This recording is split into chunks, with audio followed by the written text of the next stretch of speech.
C'était un samedi après-midi radieux, lorsque la Riverside Galleria scintillait d'un parfum de luxe et de promesses de richesse. Des sols en marbre poli s'étendaient sous des gardes discrets équipés d'écouteurs. Les vitrines des boutiques brillaient comme des coffres au trésor, et à l'intérieur de la bijouterie Verly, une douce lumière dansait sur les saphirs tandis qu'un jazz l'en chuchotait dans des haut-parleurs dissimulés. Une femme noire se tenait devant la vitrine, son chemisier impeccable, la posture calme. Pas de sac à main, pas de geste brusque, elle désigna simplement un bracelet en saphir, adressa un sourire discret à l'employé et se pencha pour lire l'étiquette. Dehors, l'agent Brandon Kellner la remarqua. Il n'avait pas été alerté et ne poursuivait pas de suspect, quelque chose dans sa présence ne correspondait pas à ses règles tacites. Possibilité d'enquête, Verly Jewelry, femme noire, la trentaine, chemisier blanc, cliqua sa radio, notant qui elle était sans lui demander ce qu'elle faisait. Quelques instants plus tard, il entra, rapide et tendu, comme s'il s'attendait à une explosion. Le sourire poli de l'employé s'évanouit. La femme se retourna juste au moment où la main de Brandon se posait sur son étui. « Reculez » aboya-t-il d'une voix tendue. « Main bien en vue. » Le temps s'arrêta, l'employé déglutit, un client s'immobilisa en train de parcourir les rayons. « Excusez-moi » dit doucement la femme. « Reculez maintenant. » Avant que quiconque puisse pleinement saisir la scène, Brandon dégaina son arme et la braqua sur sa poitrine dans une boutique de luxe sereine, sous la lumière des caméras de surveillance, devant un personnel et des clients médusés. Pourtant, elle ne broncha pas. Pas de cri, pas de panique, juste le rythme régulier de sa respiration, son regard fixe. Brandon pensait détenir tout le pouvoir. Il ignorait totalement que la femme qu'il menaçait n'était ni une voleuse ni une suspecte, mais un agent du FBI infiltré. Chaque mot, chaque seconde de cette confrontation avait été captée par une surveillance secrète. Maya Rhodes, la silhouette discrète qui se tenait devant lui, exprimait plus d'autorité dans sa résilience silencieuse que lui. Maya ne ressemblait pas à la femme qui se présentait autrefois devant une sous-commission sénatoriale, citant mot pour mot les lois fédérales. Son apparence était impeccable, soignée, oubliable, douce. Mais sous son sourire affectueux se cachait une carrière forgée sur le fait de ne jamais être surprise. Elle avait été formée pour se fondre dans la masse, survivre, être plus perspicace. Son arrivée au bureau était née d'une nécessité. Après que sa sœur eut subi un contrôle humiliant et injuste menotté sans motif et exhibé devant ses voisins, Maya s'était battue de l'extérieur. Les plaintes restaient sans réponse, les éditoriaux s'évanouissaient dans le silence, et elle découvrit comment le système se protégeait. Alors elle entra. Lorsque le FBI l'a invitée à participer à l'opération Glasslight, elle a accepté sans hésiter. La mission était simple, intégrer un agent, observer sans se faire remarquer, tout documenter. Pendant 8 semaines, Maya, sous le pseudonyme de Lena Porter, errait dans le centre commercial, louant un modeste appartement, travaillant à distance sur un ordinateur portable fantôme et sillonnant ses allées lors de ses rondes quotidiennes. Jamais 2 fois de suite le même magasin, toujours neutre, toujours à l'affût. Elle étudiait les visages et les pas, notant où les agents s'attardaient et qui y filaient. Elle ne provoquait pas, elle se contentait d'exister, laissant leurs préjugés dicter le scénario. Brandon Kellner était le protagoniste de son récit secret, une douzaine de plaintes de citoyens, toutes jugées infondées, et un palmarès de félicitations pour services rendus à la communauté mais aucune marque de mentorat ni de véritable engagement. Son autorité découlait de sa perception, d'une méfiance viscérale envers les personnes comme Maya. Elle l'observait suivre des adolescents noirs au cinéma, côtoyer des mères latines dans l'aire de restauration, adressant aux commerçants coréens de brefs hochements de tête qui en disaient long, vous êtes surveillés. Pourtant, aucun collègue ne l'a jamais interpellé, aucun directeur de centre commercial n'a levé un sourcil. Le silence lui-même était assourdissant et c'était précisément la preuve recherchée par l'opération Lumière de Verre. Le système d'enregistrement de Maya était dissimulé à la vue de tous, une caméra dans ses boucles d'oreilles, un objectif dans sa boucle de ceinture, et son étui de téléphone diffusant silencieusement.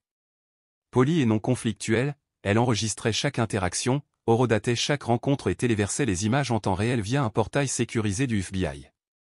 Ces images capturaient les moments intermédiaires, les regards méfiants, les menaces officieuses, les ordres étouffés qui n'ont jamais été consignés dans un rapport officiel. La bijouterie ne faisait pas partie de son plan initial. Cette semaine-là, elle avait erré dans 3 ailes différentes sans incident. Verly était l'une des rares où elle n'était pas encore entrée ou une boutique haut de gamme, sélective, tristement célèbre pour raccompagner les clients jugés, déplacés. Elle suivit son exemple habituel, pas doux, expression neutre, salut à la vendeuse, question sur les parures de pierre de naissance. Elle se pencha, examinant le bracelet en saphir, comme perdue dans l'admiration. Mais dehors, Brandon était déjà en alerte. Il se tenait près de la fontaine centrale, le regard scrutant la vitre. Sa radio lançait un appel vague mais chargé, femme noire, Verly, possible cas suspect. La porte sonna lorsqu'elle entra. Il avançait avec détermination, raide, pressé, trop rapide pour une promenade décontractée. Sa main flottait près de sa ceinture. Maya resta immobile, le cœur calme, la caméra cachée chuchotant. La vibration à son poignet confirma la diffusion en direct. Puis vint son ordre, brisant le silence du magasin, reculé. Main bien visible. Le caissier se figea, un client recula vers la sortie, et l'air se raréfia. Maya leva la main, non pas pour céder, mais pour lancer un défi discret. Maya ne broncha pas ni ne recula alors que la voix de Brandon résonnait dans l'air. « Excusez-moi » demanda-t-elle d'une voix douce mais parfaitement audible. Sa réponse fut un grognement. « Ne me fais pas répéter. » Sans hésiter, il sortit son arme de service et la pointa droit sur sa poitrine, chacun de ses mouvements étant filmé par les caméras et les témoins. À cet instant, l'histoire bascula non pas pour Maya, mais pour lui. Lorsque Brandon dégaina son arme, quelque chose d'irréversible se déchaîna dans l'air. Ce n'était pas seulement le silence tendu du magasin ou la peur grandissante des spectateurs. C'était la fragile illusion de l'autorité, autrefois enveloppée de contrôle, qui se brisait sous les yeux de tous. Maya resta parfaitement immobile. L'arme ne l'effrayait pas. Ce qui l'effrayait, c'était la facilité avec laquelle il avait imaginé le pire, transformant une simple interaction en menace mortelle. Elle aurait pu y mettre un terme sur le champ, dévoiler son badge, l'appeler par son nom, démanteler son pouvoir devant la foule. Mais il ne s'agissait pas de renvoyer un seul policier. Il s'agissait de dénoncer le système qui le laissait se sentir si intouchable. Elle ne fit donc rien. Elle inspira profondément, leva les mains et observa son visage.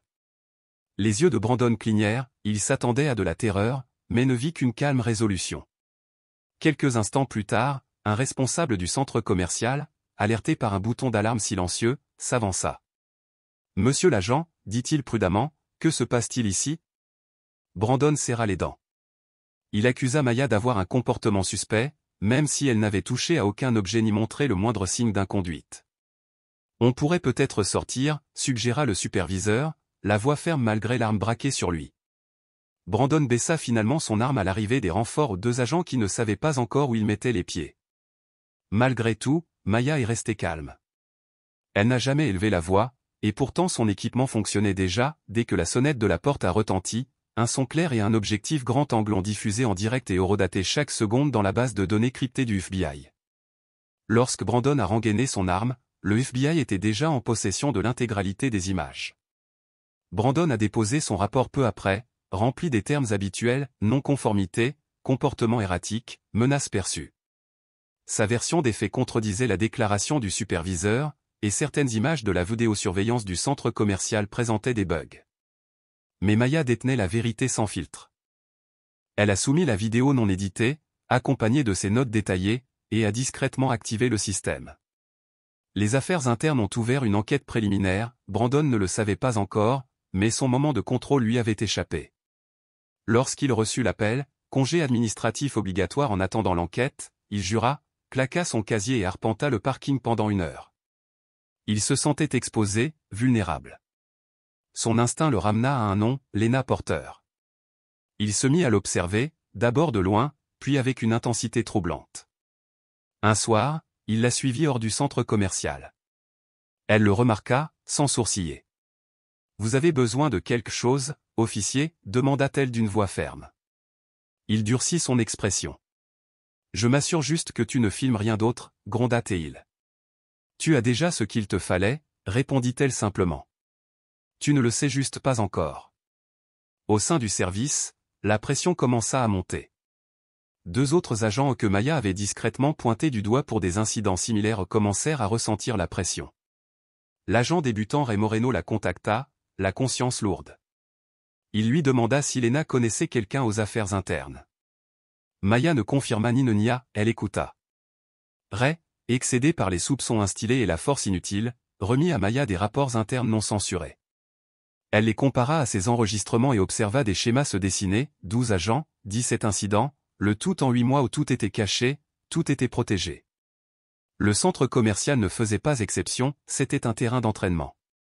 Pendant ce temps, Brandon se sentait surveillé. Son supérieur l'a convoqué 2 fois en une semaine et lui a conseillé de relaisser la discrétion de ses patrouilles. Il ne comprenait pas pourquoi le système qui le protégeait autrefois retenait désormais son souffle.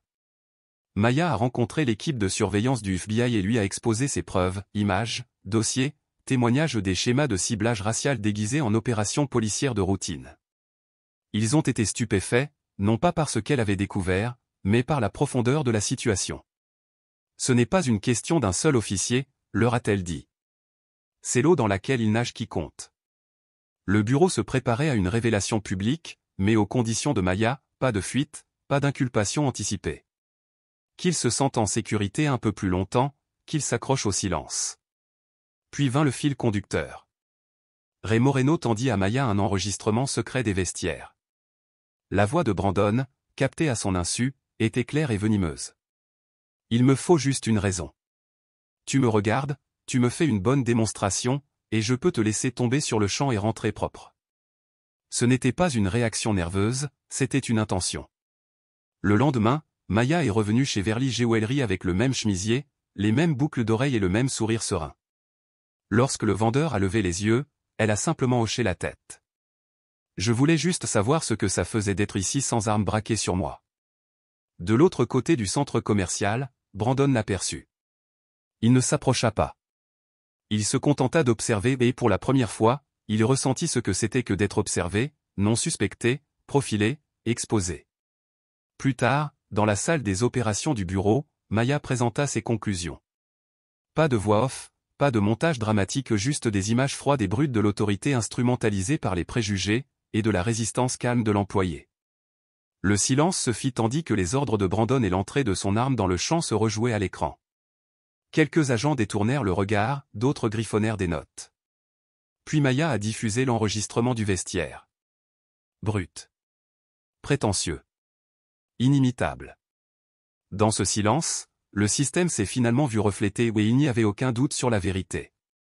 Je peux te laisser tomber et rentrer propre, la phrase resta en suspens plus longtemps qu'il n'en fallut pour la prononcer. Le directeur du bureau se renversa dans son fauteuil.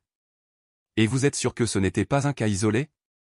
Maya ne sourcilla pas, nous avons 17 schémas concordants, 12 agents, collusion interne, images supprimées, fausses informations et traumatisme communautaire sur plus de 10 ans. Elle le regarda droit dans les yeux. Ce n'est pas une question de discipline, c'est une question de doctrine. Ce qui a suivi n'a pas été une couverture médiatique immédiate ni des menottes. C'était de la paperasse, une montagne de paperasse, rapport des affaires internes, coordination du ministère de la Justice, rapport de la division des droits civiques. Mais derrière les portes closes, Brandon avait déjà terminé, on ne le lui avait simplement pas encore dit. Il l'a découvert lors d'un appel surprise, pas de badge, pas d'armes, pas d'au revoir. Il a tenté de se mettre en avant, a demandé un avocat, a invoqué ses années de service, mais les preuves étaient irréfutables. Pire encore, son propre service ne le protégerait pas, trop de regards, trop de témoins. La culture du silence s'était muée en survie. Pourtant, Brandon n'était pas prêt à lâcher prise. Il appela Maya, elle ne répondit pas. Il l'attendit devant son appartement un soir, mais elle ne rentra pas. Lorsqu'il la revit enfin, ce n'était ni en uniforme ni en état d'arrestation. C'était lors d'une audience disciplinaire à huis clos. Il était assis sur la chaise, elle se tenait derrière la vitre. Le pouvoir qu'il exerçait autrefois, la supposition, la menace, l'autorité absolue avait disparu. Le rebondissement n'a jamais été que Maya appartenait au FBI, ce secret devait finir par éclater. Le véritable rebondissement, c'est que le silence sur lequel il s'était appuyé n'était jamais un silence, mais une preuve en attente de son heure. Maya n'a parlé qu'à la fin, lorsque le jury lui a demandé si elle avait quelque chose à dire. Elle s'est levée, s'est dirigée vers le bord de la salle et a parlé sans colère. Tu as dégainé ton arme non pas à cause de ce que j'ai fait, mais à cause de ce que tu pensais que j'étais. Tu as appelé ça de l'instinct, moi, j'appelle ça de l'hérédité. Chaque fois que quelqu'un laisse passer ça, ça devient partie intégrante du système, et non l'exception. Elle marqua une pause, puis se tourna vers Brandon. Il ne s'agit pas que de toi, mais aujourd'hui, il faut que ça commence par toi. Il ne dit rien, la mâchoire serrée, les doigts crispés, au juste la prise de conscience naissante que la pièce ne se plissait plus pour lui. Le rapport de Maya ne se limitait pas à des noms, il se terminait par un plan directeur. Une refonte de la politique a été élaborée. Un comité d'évaluation externe a été mis en place. Les agents ont été recyclés, certains ont été licenciés. Le centre commercial a renouvelé ses contrats de sécurité sous surveillance fédérale. Verly Jewelry a lancé sa propre formation anti-profilage, des séances courtes, mais réelles, hors du système. La vidéo est devenue virale, des images de Brandon brandissant son arme dans un magasin de luxe sans motif se sont répandues sur toutes les plateformes en quelques heures. Pourtant, ce qui a marqué les esprits, ce n'était pas seulement la violence, mais le calme et la maîtrise de Maya. Elle n'avait ni crié ni lutté, elle avait forcé le système à se condamner lui-même. On lui a demandé pourquoi elle ne criait pas plus fort ou ne se défendait pas avec plus de force. Elle a répondu lors d'une interview. Si je criais, il me traiterait d'agressif. Si je fuyais, il me déclarerait coupable. Si je restais calme, il sortait quand même une arme. J'ai donc choisi la version qui me fournissait des preuves, pas des excuses. Des mois plus tard, Maya se tenait devant un amphithéâtre rempli de jeunes étudiants en droit. Elle ne portait pas de badge, il n'y avait ni carton ni numéro de dossier, juste un projecteur diffusant une image fixe, l'arme de Brandon en plein vol, figée par sa caméra cachée. Elle laissa le silence se prolonger réel, sans dramatisation, puis prit la parole. Nous apprenons aux gens à faire confiance au système, mais nous ne leur expliquons pas toujours que les systèmes sont faits d'humains et que chacun a ses instincts, ses préjugés et ses peurs. On peut réussir toutes les vérifications d'antécédents et conserver une certaine méfiance héréditaire. Les étudiants restèrent silencieux, le regard fixe, sans que personne ne fasse défiler les pages ni ne murmure. Maya poursuivit. Je n'ai pas rejoint le FBI pour enfermer des gens, je l'ai rejoint pour documenter la vérité avant que quelqu'un ne puisse la réécrire. Je n'ai pas pris la parole dans ce magasin parce que j'avais besoin que le monde entende ce qu'il disait, pas ce que je lui répondais. Mon silence était une caméra, ma patience, une arme, mon calme, la survie. Elle ferma son ordinateur portable, prit un dossier et marqua une pause. La justice ne résonne pas toujours comme un marteau. Parfois, elle résonne comme votre propre respiration qui se maintient tandis que quelqu'un pointe une arme sur votre poitrine, car à la seconde où vous paniquez, il s'approprie l'histoire. Plus tard, un jeune étudiant noir nerveux s'est approché d'elle. Le referais-tu, lui a-t-il demandé. Maya a regardé un agent de sécurité dans le couloir, puis de nouveau lui. Je le ferai différemment, a-t-elle dit, mais oui, parce qu'à chaque fois que je ne le ferai pas, quelqu'un d'autre devrait le faire. Brandon n'a pas purgé sa peine, il a perdu sa pension et son casier judiciaire a été scellé. Il n'a jamais reçu d'autre badge. La dernière fois que Maya l'a vu, c'était devant un tribunal, lui en civil, elle sortant avec un dossier. Il lui a jeté un coup d'œil, elle a croisé son regard, ni haine, ni fierté, juste une vérité échangée en silence. Sa bouche s'est ouverte comme pour parler, puis s'est refermée. C'en était assez. L'histoire a ensuite influencé les politiques, la formation et la réflexion, non pas les gros titres ni l'indignation, mais un élan discret qui ne s'est pas estompé. Maya a compris quelque chose d'essentiel, la véritable victoire ne se trouve pas au tribunal, mais au moment où quelqu'un cesse de présumer et marque une pause. Lorsqu'on lui demandait ce que cela faisait de participer à un événement historique, elle répondait toujours la même chose. Je n'essayais pas d'écrire l'histoire, j'essayais de m'assurer que quelqu'un d'autre puisse avoir un avenir.